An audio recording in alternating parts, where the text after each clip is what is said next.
Please be seated.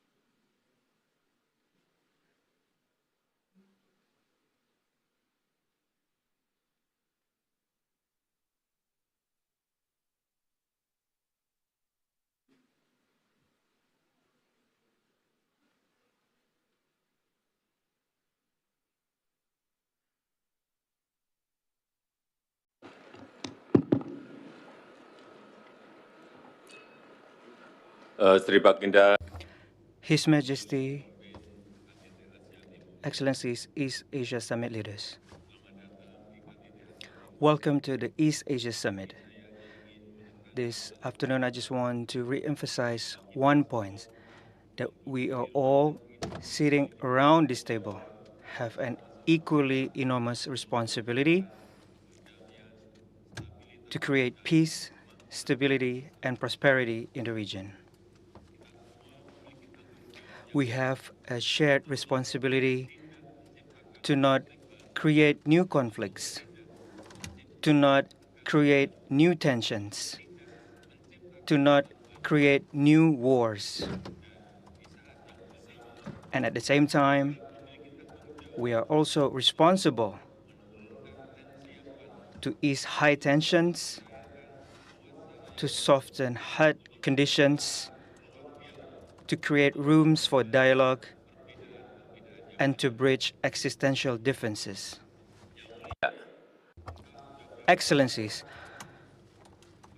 hard to tell how many times the words peace and stability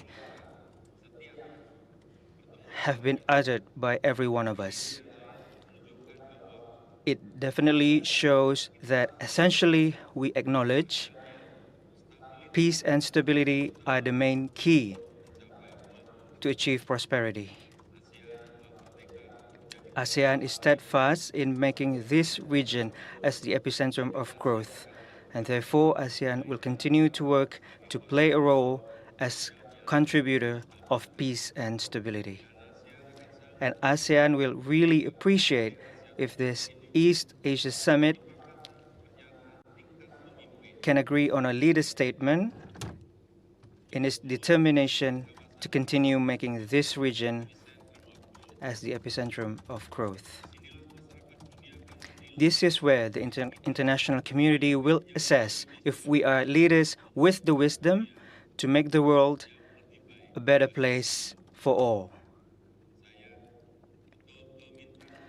I ask once again to the leaders of East Asia Summit to make this forum as a forum for us to strengthen cooperation,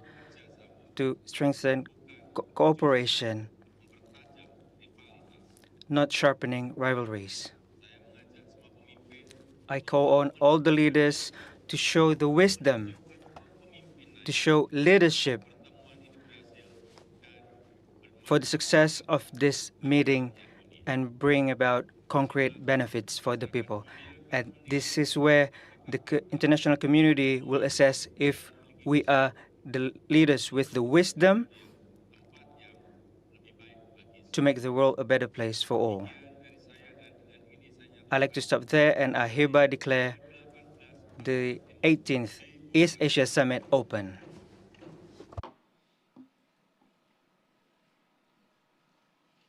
Sri Baginda, His Majesty, Excellencies, East Asia Summit leaders, in line with the spirit of inclusive cooperation, as part of this summit, cooperation MOU has been agreed by the ASEAN with IORA and PIF. On that note, I welcome participation of the President of Bangladesh and Prime Minister of the Cook Islands in today's East Asia Summit. And I would like to invite the guests of the chair to share their views. To begin, I would like to invite His Excellency Muhammad Sahabuddin, President of Bangladesh, as Chair of the Indian Ocean Rim Association. Your Excellency, you have the floor.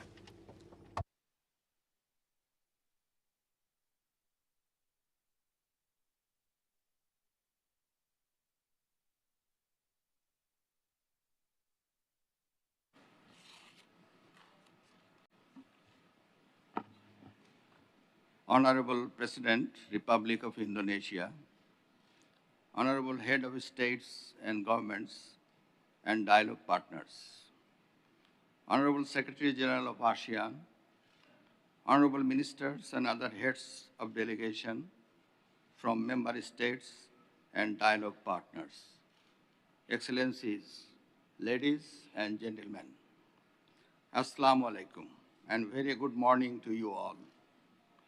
It is my distinct honor to be able to attend the 43rd ASEAN Summit and related summits. I congratulate the current ASEAN chair, Indonesia, for commendably steering ASEAN during their tenure.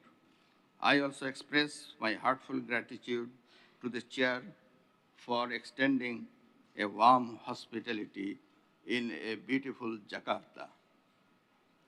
Dear audiences, I would like to begin by paying my deepest tribute to the architect of the independent Bangladesh, father of the nation, Bangabandhu Sheikh Mujibur Rahman. Bangladesh has made a transformative journey since its independence and tremendous progress in almost all sectors of socio-economic development under the stewardship of our Honorable Prime Minister, Her Excellency Sheikh Hasina. Distinguished delegates, Bangladesh wishes to enhance its relations with ASEAN and institutionalize it by becoming ASEAN sectoral dialogue partner. There are many sectors including trade, investment, transnational security issues, climate change, where ASEAN and Bangladesh can cooperate. If we get ASEAN sectoral dialogue partner status, there would be mutual benefits in many areas through increased economic cooperation, access to regional markets, strengthened regional integration, exchange of knowledge and best practices, enhanced regional security of cooperation, and cultural and people-to-people exchange. I believe this status would open up ample opportunities for both sides and promote Bangladesh's relation with ASEAN. Excellencies, the Indian Ocean Rim Association, IORA, has evolved into an important regional forum on shared values and mutual cooperation. It has provided a platform for cooperation in 6 priority areas and 2 cross-cutting issues with possibilities for even more. The region linked by commerce for centuries is still at the center of global trade and investment flows. IORA can reap benefits from most of the emerging connectivity options, and ASEAN is on top of this list. Therefore, the IORA current chair, I am very happy to see the institutionalization of cooperation between ASEAN and IORA. And I warmly welcome the newly signed MOU between them. I believe it will be an important mechanism to enhance mutually beneficial cooperation. Bangladesh has made significant contributions in preparing the IORA outlook on the Indo-Pacific during her chairship. I believe that IORA engagement in the Indo-Pacific region would ensure a fair, equitable, and sustainable trade and investment environment that would enhance economic growth and cooperation while building resilient regional and global values chains.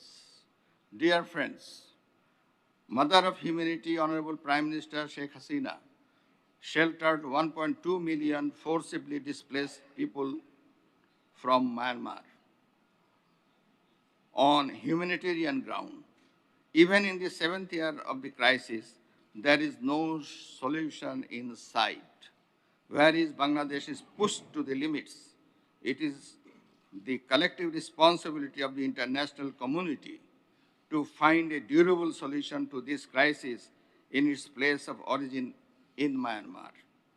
Further delay to commence safe, voluntary, and sustainable repatriation and shortage of humanitarian support may put the entire region at risk.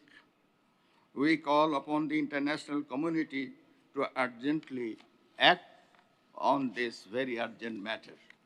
Dear friends, I congratulate the government of Indonesia for successfully hosting the 43rd ASEAN Summit and related summits. I wish you all good health and happiness. Thank you all. Khuda Hafiz. Joy Bangla, long live Bangladesh.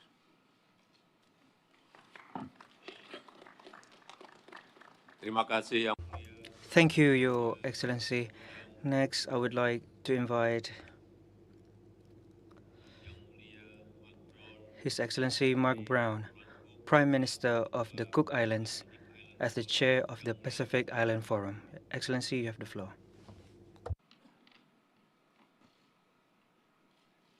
Your Majesty, Excellencies, ladies and gentlemen, Kia ora and warm Pacific greetings to you all.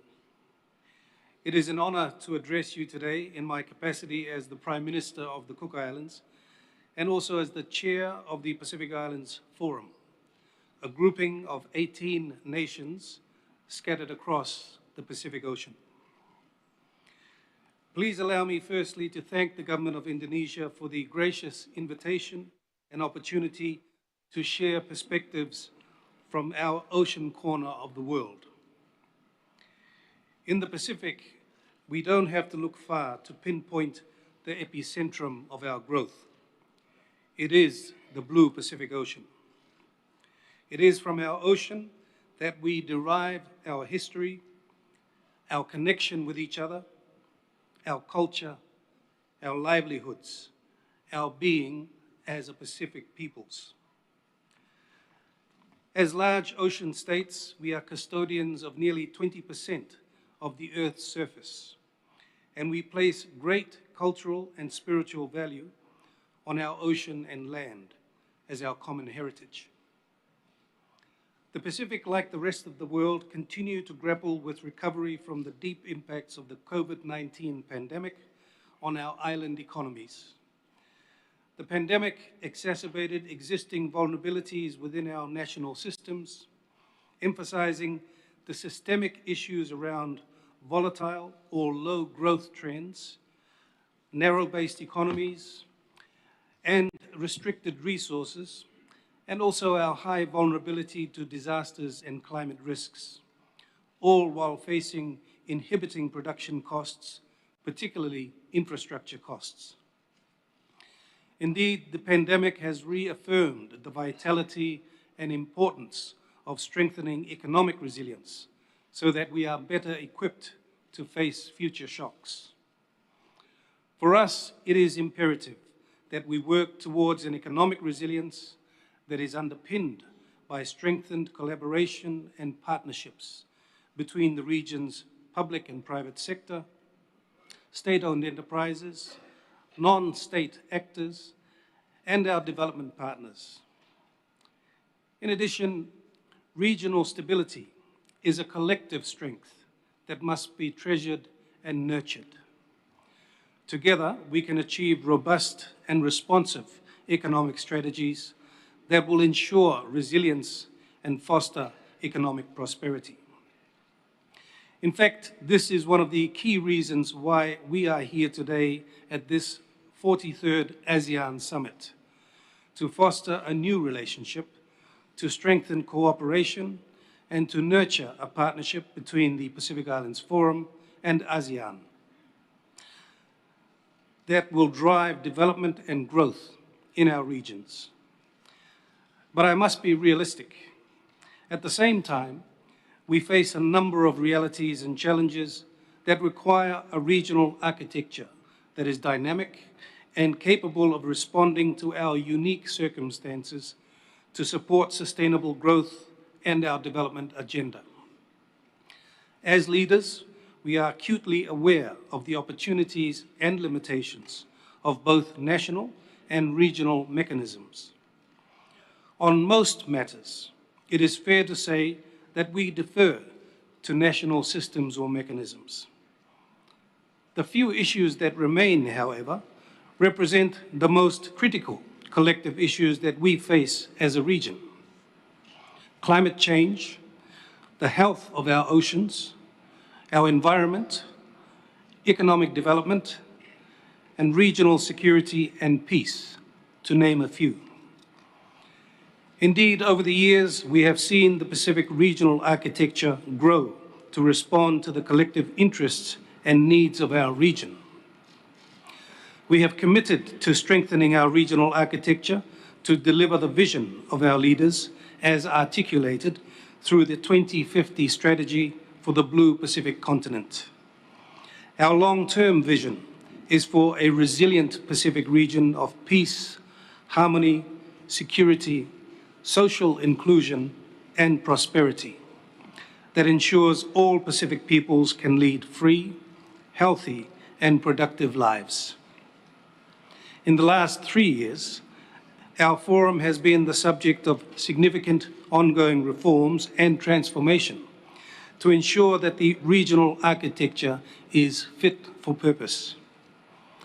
Indeed, the review of the regional architecture has the potential to redefine how we, as a collective, advocate, engage, and achieve political settlements.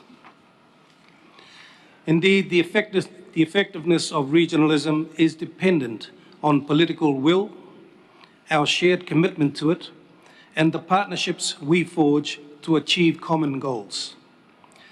Earlier this week, I was honoured to have been part of the formalisation of the relationship between the Pacific Island Forum and ASEAN through the signing of an MOU.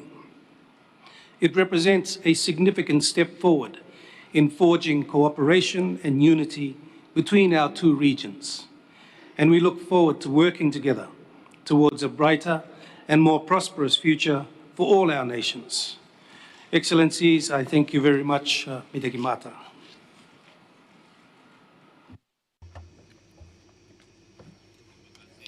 Thank you, Your Excellency. Now, before commencing the plenary session to be carried out behind closed doors, I respectfully request members of the press to exit the meeting room. Thank you.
said a moderator.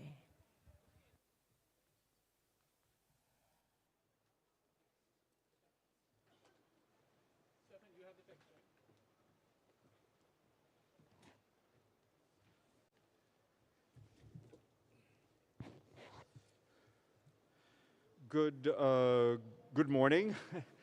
We're delighted to have the Secretary General of the United Nations here with us. He will make some opening remarks, and then we will take some questions. Sir, please.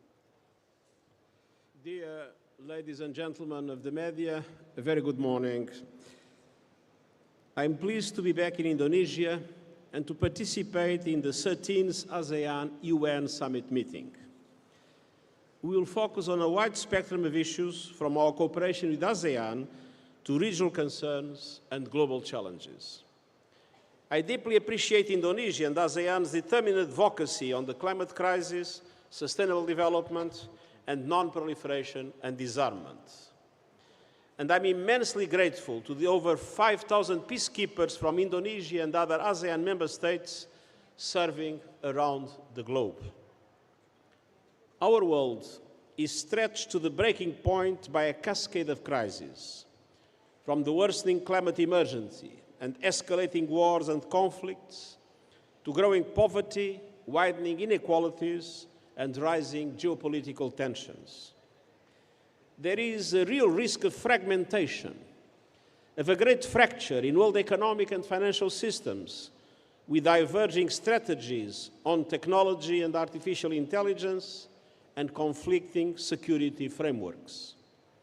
I commend ASEAN and ASEAN member states for their vital role in building bridges of understanding. ASEAN has been an important factor for unity in a divided world. And we need this more than ever in a world that is increasingly multipolar and that requires strong multilateral institutions to go with it, based on equity, solidarity, and universality. Bhinneka Tunggal Ika, unity in diversity, is not only Indonesia's national motto, it is the key to forging a better future for all. We need cooperation on all fronts. On the peace front, I commend ASEAN's constructive role in working to diffuse tensions from the South China Sea to the Korean Peninsula by prioritizing dialogue and promoting respect for international law. I remain deeply concerned about the worsening political, humanitarian, and human rights situation in Myanmar, including Rakhine State, and the plight of the massive number of refugees living in desperate conditions. I welcome ASEAN's principled approach to the five-point consensus, and I urge all countries to continue to seek a unified strategy towards Myanmar. I also appreciate the determined efforts of Indonesia, as chair of the ASEAN, to engage all sides to the conflict in political dialogue, and I reiterate my urgent call on the military authorities of Myanmar to listen to the aspirations of its people, release all political prisoners, and open the door to the return to democratic rule. Ladies and gentlemen of the media, greater cooperation is also desperately needed on the climate front. We have just learned that this past June, July, and August were officially the hottest 3 months period on record. The so-called dog days of summer are not just barking, they are biting. Our planet has entered a summer of simmering, the hottest summer on record. Leaders must turn up the heat now for climate solutions. We can still avoid the worst of climate chaos, but time is running out, and we do not have a moment to lose. I have called for a climate solidarity pact in which all big emitters, and they are the G20 countries that I will be meeting from tomorrow onwards, I have called all big emitters to make extra efforts to cut emissions, with wealthier countries mobilizing financial and technical resources to support the emerging economies. And I've presented a plan to supercharge our efforts the so-called acceleration agenda, which calls on developed countries to reach net zero as close as possible to 2040 and the emerging economies as close as possible to 2050. I commend ASEAN member states, Indonesia and Vietnam, that are pioneering just energy transition partnerships, a crucial tool to unlock emission cuts, boost renewables, and grow the green economy. Greater ambition is needed across the board, along with much greater support and resources.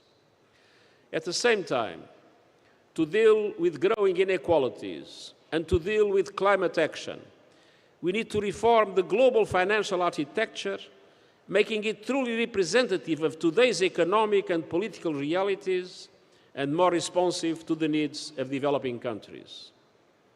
We need a new Bretton Woods movement, as the system we have was created after the Second World War, corresponding to the power relations and the economic situation of the world in 1945, very different from the present situation that we are facing now. So we need to establish also an effective debt workout mechanism to support payment suspensions, longer lending terms, and lower rates to the so many developing countries that are strangled with debt. And we need to increase the liquidity by rechanneling an additional 100 billion of unused special drawing rights through multilateral development banks, using the model proposed by the African Development Bank and the Inter-American Development Bank. These would allow to multiply resources by at least fivefold.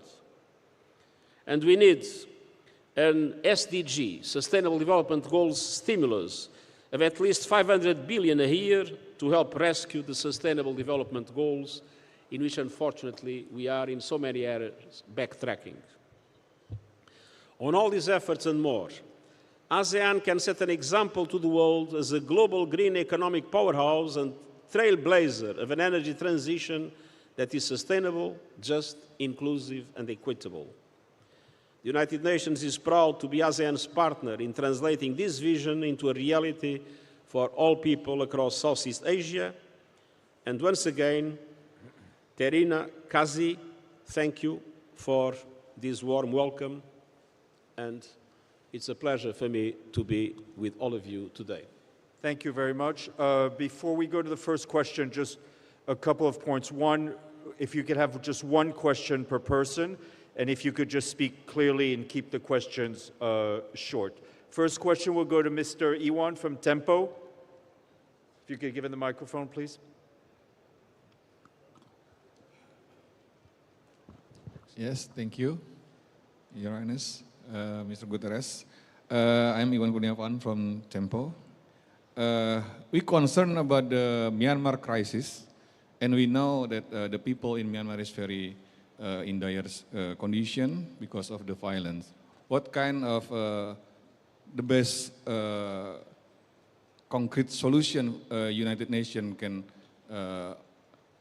ask to the maybe nation states, member states in United Nations and ASEAN to solve this problem in Myanmar? Thank you. The problem in Myanmar, and what does ASEAN can do? The United Nations fully supports ASEAN's consensus, 5 points of consensus. And we fully support the initiatives of the Indonesian presidency of ASEAN. And we are strongly hopeful that after Indonesia, with Lao PDR, but also with the Troika of Indonesia, Lao PDR, and Malaysia, ASEAN will remain totally committed to find a political solution in Myanmar. And that political solution will, of course, need the release of all political prisoners and need to clearly pave the way for the reestablishment of democratic institutions in the country. Mr. Whitekit from Channel News Asia. Thank you. Good morning, Secretary General. I'm Whitekit from CNA. The UN has recently, through Mr. Martin Griffiths, and has met the Myanmar Army Chief Min Aung Hlaing. He's also met the NUG side, and you're obviously here to meet ASEAN. How have these recent engagements helped the UN shape its policy in terms of aid distribution, especially to people who are not living in army-controlled areas? Thank you. First of all, I would like to make a clarification. For the UN, there is a clear distinction between humanitarian efforts and political efforts. And the humanitarian principles are very simple. Humanitarian actors, like the head of OCHA, like the heads of agencies, and I myself was head of UNHCR for 10 years, humanitarian actors need to be able to talk to everybody, everywhere, in order to guarantee humanitarian access. Even sometimes with terrorist organizations, when that is absolutely crucial to protect the people. So it's necessary to clearly distinguish what are humanitarian contacts from political ones. There is no political meaning in any humanitarian contact. Humanitarian contacts aim strictly at addressing the dramatic humanitarian needs of people. On the other hand, we are doing our best to mobilize our country team and to mobilize the international community in order to find the resources that are necessary to address the dramatic humanitarian needs of the population inside Myanmar because of the conflict and because of mismanagement, and also the dramatic situation of the Rohingya refugees, namely in Bangladesh, where unfortunately we have had a meaningful decrease in international financial support. It's time for international financial support for Myanmaris inside and outside the country to be re-established at the necessary levels, because we are witnessing an enormous tragedy and we lack the resources needed to respond to it. Thank you. Mr. Mahdi from Compass. Thank you, Mr. Secretary General. You have mentioned about food security several times, but polarization encourages countries to carry out protectionism. Sorry? On food security. Food security, sir. Yeah. How does the UN see this risk in the future, and what are the UN efforts to overcome this situation? Well, first of all, we do not have lack of food in the world. What we have for many populations in the world is the lack of resources to access food. So the first question of food security is a question of promoting more equality in the world and supporting developing countries and vulnerable populations to have access to the resources that are necessary to be able to have access to food. Second, a lot needs to be done to increase the capacity of developing countries, especially those that are net importers of food, to be able to respond to the needs of their own people and to be able to produce their own food with increased productivity and increased quality. And then we need to do everything possible to solve some of the constraints that now exist at the level of the international trade architecture, and namely, one of our main objectives is, as you know, the reestablishment of the Black Sea Initiative. Thank you. The young lady in blue right here. If you could identify yourself, please. Thank you. So good morning. This is Ayushi Agarwal from ANI, Asian News International, New Delhi, India. My question is regarding the G20. So on 9th and 10th September, India is going to host the G20 presidency. What are your expectations from India as a host? And also, India has pitched to bring African Union into G20. What are your thoughts on that? Thank you. First of all, I'm confident that India will do everything possible to make sure that the geopolitical divides that exist are overcome and that the G20 can conclude with possible results. There are, of course, questions that for me would be essential. One is to have a clear message about the reform of the international financial architecture, to make it adapted to the needs of today's world. Second, to create the conditions in debt relief and in access to concessional funding, long-term concessional funding, to allow developing countries to be able to overcome the impacts of COVID-19, of the war in Ukraine, and many other situations that are putting so many developing countries on the verge of debt distress, and on situations in which they have not the fiscal space to attend the needs of their own peoples. And at the same time, I would be obviously very interested in seeing the emerging economies and the developed countries that are gathering in the G20 to be able to come to a united approach to an increased ambition in mitigation to reduce emissions as we are facing a catastrophic climate situation, and ambition in justice to provide developing countries with the resources they need for climate action, in adaptation and in mitigation. The second... On the African Union participation. The UN has a very solid partnership with the African Union. Africa has a serious problem of representation in today's international institutions. When they were created, the African continent had few independent countries. Most of the countries were still under colonial regimes. And so Africa was a double victim of colonialism in itself, and then of the fact that when the UN was created, the Bretton Woods system was created, the African countries were not there.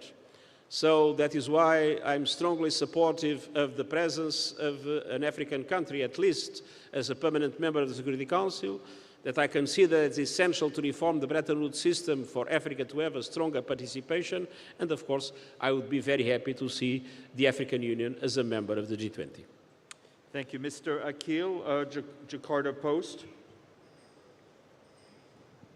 Mr. Akil, right here. You're next. Thank you. Secretary General, what do you think? Are there any issues other than green economy where ASEAN could do more to respond to immediate environmental crises like air pollution? What can ASEAN do more to respond to the environmental and climate crisis? As I mentioned, two countries of ASEAN have been pioneering in the so-called just energy transition partnerships, Vietnam and Indonesia. And we count on ASEAN's leadership in order to accelerate emissions reduction, and at the same time in order to promote climate justice around the world. ASEAN is particularly vulnerable to the impacts of climate change. And so ASEAN has a moral authority that, in my opinion, is very important to be put on the table in order to accelerate the response to the catastrophic evolution that we are witnessing. We are moving towards a 2.8-degree increase in global temperatures by the end of the century if we don't change our policies. It's essential to change our policies, and ASEAN must be in the front line of these changes, and I count on ASEAN's leadership in this regard. Antonio from LUSA. Two more. Bom dia, Sr. Secretário-Geral. Bom dia. You've talked about the situation in South China Seas and the territorial disputes that remain. Timor-Leste, a few years ago, tested out UNCLOS in resolving its border issues with Australia. Do you think that could be an example to sort out some of these problems? And another brief question, the cereal supply crisis remains because of the Russia-Ukraine war. There are indications that a significant percentage of the cereals actually went to the European Union rather than developing countries. How do you see this being resolved? Do you think that this deal will continue to go ahead? Thank you. First of all, we are very supportive of ASEAN efforts in relation to the promotion of a dialogue solution for the questions of the South China Sea, and we always said that this needs to be seen in the context of international law, and one of the most important instruments of the international law is the United Nations Convention on the Law of the Sea. On the other hand, the truth is that the majority of the exports of Ukraine to the Red Sea was going to developing countries. There was also an important share going to developed countries. But one thing that needs to be recognized is that when you have a large amount of grains that are introduced in the world market, that brings the prices down. And when that brings the prices down, everybody benefits. At the same time, when you interrupt this, that brings the prices up. And when the prices go up, everybody, of course, suffers. So independently of the fact that there was a meaningful part of what was exported that went to the developed world, even if the majority went to the developing world. The truth is that the impact in global prices was, and this is something you can consult in the numbers, globally positive, because when prices go down, everybody benefits. Last question to the young lady here. Go ahead. Yep. Good morning, Russia RT channel. If the Green Deal is so important, why don't you and United Nations insist on fulfilling the obligation which were done for Russia before? We are deeply engaged in not only returning to the Black Sea Initiative, but also in implementing our Memorandum of Understanding with the Russian Federation. And contrary to what was recently said, we remain very actively engaged, and namely actively engaged in aspects related to the access of the Russian Federation, both to financial markets and to different other aspects, in order to facilitate its exports. And we believe that it's necessary to create a system of mutual guarantee that the Russian Federation is able indeed to overcome difficulties that still exist, even if many have been solved, and at the same time guarantees that with that we will have the restoration of the Black Sea Initiative. Because as you can imagine, the difficulties we are facing to get the goodwill of the other partners around the world are dramatically increased when the Russian Federation bombs harbor installations and warehouses of grains, because that creates the doubt whether the Russian Federation would be ready to go back to the Black Sea Initiative. And that creates some resistance in other countries. And we are making all efforts to restore an environment in which mutual guarantees can be given for the solution of the problems to be possible. Great. Thank you very much. Thank you.